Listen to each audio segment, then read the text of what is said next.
So, kalimutan ko ang eggnog. Alang, itlog.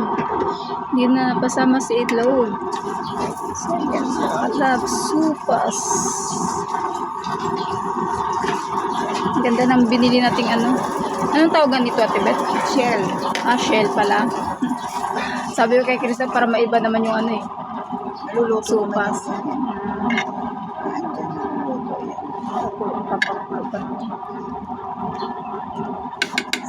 Yan, no? Tikman mo? Hindi pa. Tikman mo, tama na siguro. Vinegar. Malasa na eh. Hindi, parang kulang, di ba malab? Ikaw, oo, isa pa. Titikman natin. Ilalagay ko. Parang malab na, oh.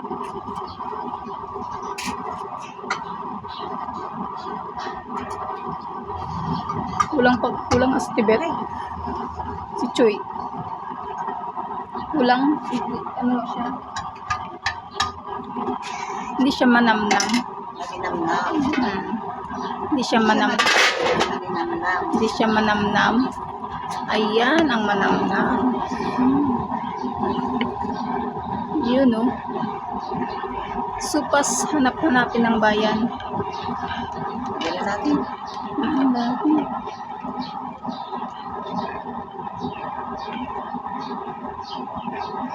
Ibo. Wow. Si.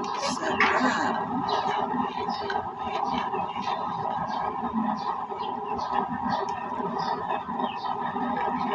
Medyo matabang sa alat.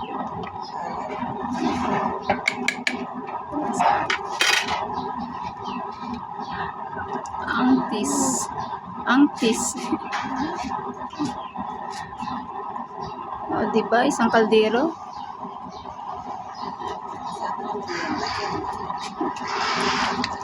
Pwede, no? Oh, diba? Naksa lang apoy. Ayan. Oh, yun. Lumilipad na siya. Lumilipad na sa lakas ng apoy, oh. Ang lakas. Ang lakas-lakas. Lumakas na. Maya, luto na yan. Pagkapulot. Ayan, luto na. One down. Sigip-sigip ang mga tapos.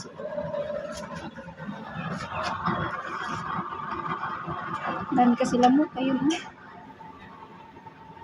Dami lamok sa ilalim.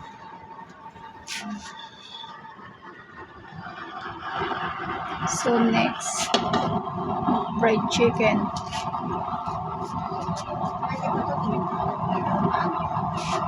Siguro kasi malinaw pa siya.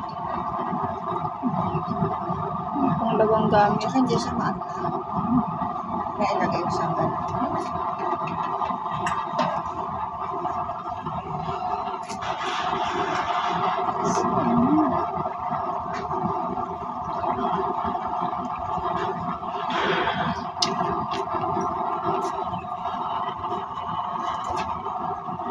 Luto ng isa na lang na menu. So, mayroon tayong hit na nihiwa ng Ate Beth.